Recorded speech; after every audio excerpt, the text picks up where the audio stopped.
Welcome back to the Star Trek Critic, now in high definition. Yes! Today's episode is Relics. The plot, Scotty. As usual, each episode is treated like a school project, starting with 100 points, taking away 1 point for each error, while I make never-before-heard commentary. Data locates the Janolan by its distress call. Again, they're standing at an angle to promote AT&T. The first point is lost since you never know why they were out there to begin with. Rager says I number 1. They just hit a bump. All three get up. 1 point lost for Data, the navigator getting up for no reason. Then Riker and Picard are now walking back down to the helm. Another point lost. Data sees an object. Picard says to magnify. Uh-oh, this doesn't look good at all. And 200 million kilometers is less than the orbit of Venus, so Riker loses a point. I guess they don't teach astronomy in Alaska. 1 point lost here. They should have detected the large amount of gravitational forces that thing has been putting out a long time ago. The theory of the Dyson sphere really was postulated by Freeman Dyson in 1960, although his idea was they weren't solid like this one, while David Brin's idea in his book Heaven's Reach had a different idea known as a fractal world. That one was built by using the carbon emitted from the star. Of course, if all that energy is harnessed, wouldn't it get really hot in there? And that is a big surface area. Rager says I number 2. Even at this angle, they are still pretty far away from it. The Janolan started with a crew of 125. It's bigger than it looks here. 1 point lost for a single set of doors on the turbolift. And look close, Riker does Picard maneuver number 1 as he goes in. He couldn't hide it from us. And 1 point lost here for a boom shadow. 1 point lost for not beaming down a protective suit. 1 point lost for not beaming down a bigger rescue team. Worf says I number 3. And the Discovery. But no, someone can't survive that long. But Scotty is a miracle worker and he made it work. Scotty says I number 4. And sadly, poor Franklin. I hope he didn't feel anything during that time. And don't tell Barclay what happened. And 1 point lost for actually being able to survive in the buffers that long, because it's never going to happen. According to the timeline, the Janolan crashed 1 year after the incident in Generations, so 1 point lost for timeline error. Then Worf shows up and Scotty's thinking, wait, wasn't he Kirk's defense attorney? No, I think I saw him on Space Station K7. I must really be losing my mind. 1 point lost for opening credits more than 6 minutes into the show. This is a rare time you see the transporter room from the hallways, and Scotty says I number 5, so let's have a drink.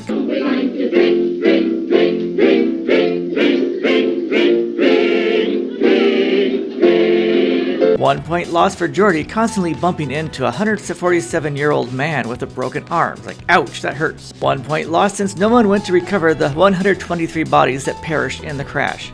And how long do they wait before hiding in the transporters? Sickbay is on deck 12, so 1 point lost for already being on deck 12. Beverly says, damn, you're old. Picard wants to hear about the good old days, but Scotty would rather work in engineering. And he's still wearing a tool vest after retiring, so he didn't want to retire. And whatever happened to that Bodhi bot? Beverly says he needs to rest. Scotty says I number 6. The Dyson sphere is really just a giant wall in space. This poor actor dreamed of having a part on Star Trek, and his role? To be rude to one of the greatest Star Trek legends. Scotty looks around and thinks, maybe I should take a nap. I've been up for 75 years. Bartell says I number 7. His shirt is now clean, so how much time has passed? And 1 point lost for no one getting him new clean clothes. Scotty says, look at that, you finally have an elevator. And if he was in Starfleet for 52 years, don't they have a retirement age anymore?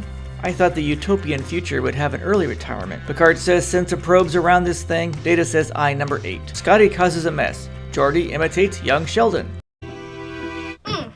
Scotty tells another story. It would have been better if some of his stories were outside that 3-year time period. 1 point lost for it being too easy to open the dilithium chamber. This is a good shot of his reflection, but his advice is really poor timing.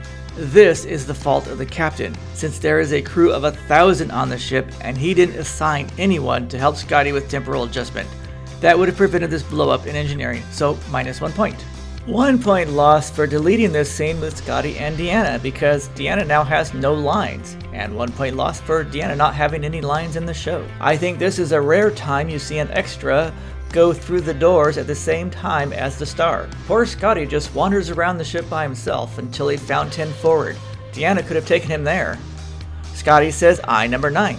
Is Scotty reacting because Sentha Hall tastes nasty, or because that is a weird glass to drink out of? Now Scotty meets the first android in Starfleet. He's actually met androids before. So if 10 Forward only has non-alcoholic drinks, what's stopping anyone from bringing real alcohol from the surface to stash in their rooms? That would cause an alcoholic black market on Federation ships.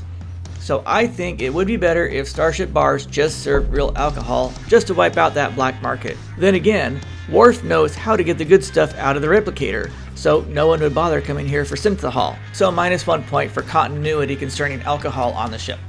Of course, Data knows where Guinan keeps her stash, which she uses to blackmail the crew to do what she wants. And it is green. This bottle is full, so he must have drunk the other one completely. No wonder he's staggering. 1 point lost for Data not taking him to the holodeck himself. It's not like Data was doing anything in 10 forward. Now Scotty is thinking, damn, that computer voice sounds just like Nurse Chapel. This is probably the best line of the show. No bloody A, B, C, or D. Scotty's hair is neat, now it's messy, -1 point. 1 point lost for not asking which bridge, since the original did get a massive refit. The stopper of the bottle disappears, but he may have taken it off in a deleted scene. Here's to you, lads. As usual, the Enterprise crew leaves displaced guests to just be alone and miserable and not help them out. Finally, Picard arrives. Just what's he been doing all day? Captains of starships are never, ever off duty, so -1 point for even thinking that. Scotty says I number 10, so it's time for these two to get plastered.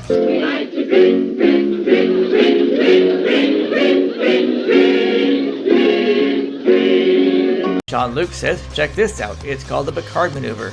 Scotty says, yes, I noticed the new uniforms make you all look like you're on a crayon commercial.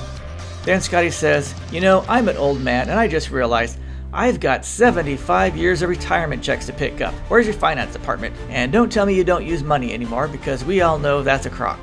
Picard says, Geordi, you didn't send a rescue crew to the Janolan to help with all this research, so -1 point. So go there and take Scotty with you so he'll feel useful. And this is Picard maneuver number 3. Of course, Geordi didn't want to go back to the Janolan at all. Riker does Picard maneuver number 4, while Data says they found a secret door. 1 point lost, making a ship-wide alert to call Captain Picard to the bridge when he's in the next room. Scotty is thinking, wow, this ship has such a big crew, some of them are paid just to walk past the doors when they open. 1 point lost because only 2 of them are going to the Janolan for such an important mission. They come up to the port and they are all thinking, I think I saw this on a Star Trek movie. It's closing up. Worf says I number 11 and all hell breaks loose. Why are we still moving towards it? We're caught in a tractor beam that's pulling us in. Obviously, they don't know how to break free of a tractor beam. I guess none of them ever rode Star Tours. Ease off on your main thruster.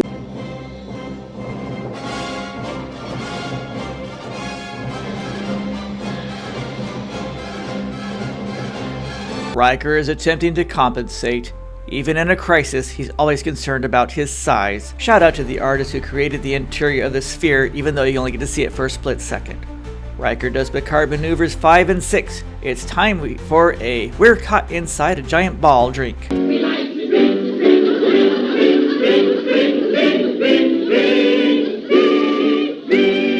So they're traveling at the same speed as the tractor beam was pulling them in, and 90 million kilometers from the star. It will take years for them to get there at that speed. On the Janolan, both Geordi and Scotty are thinking, if we brought a science team with us like we should have, we would have been finished hours ago. Scotty says, who'd want to pilot a bucket of bolts like this? Geordi says, the third baseman would. They have a good talk about how old equipment still works. 1 point lost, his comm badge clicks before he taps. LaForge to Enterprise. 1 point lost, they are still years from the photosphere. Data would say starboard and not right, so -1 point. Bartell says I number 12. They still think the thing is inhabited. Data says I number 13. So the Janolan still works. Surprising since all but 2 died in the crash. Scotty proves he is useful that one final time, like when this happened.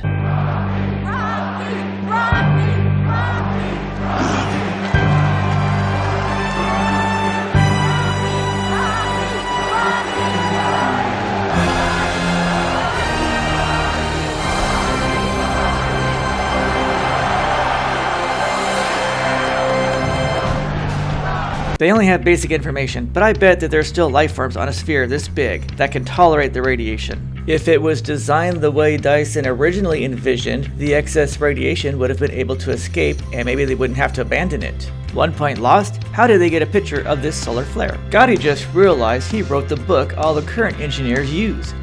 1 point lost for the Janolan being back in operation so soon. Geordi does Picard maneuver number 7. Then they find the port. Scotty says eyes 14 and 15, so it's time for another We Found the Port drink.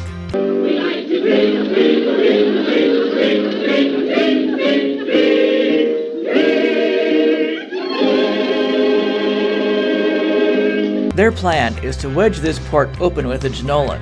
They should really just let the doors open and close first and try to make contact with the Enterprise before trying anything fancy. So, -1 point. Geordi doesn't look too optimistic. Scotty says eye number 16. 1 point lost for not looking for a control tower they could beam into so they could operate it. 1 point lost here. If the Enterprise can get out of the sun's orbit so easily, they should have gone to a safe distance. Scotty says I can't hold it one final time.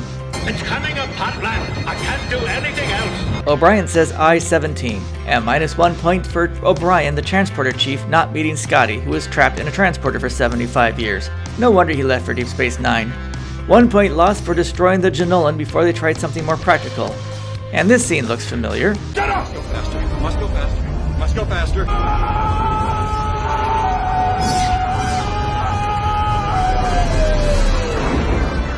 1 point lost for beaming them off the Janolan with the shields up. 1 point lost for Geordi having his toolkit. When did he have time to pick it back up? This is a rare time they mention research vessels going to find something they discovered. 1 point lost for Scotty knowing they were giving him a shuttlecraft. 1 point lost for giving him a shuttlecraft.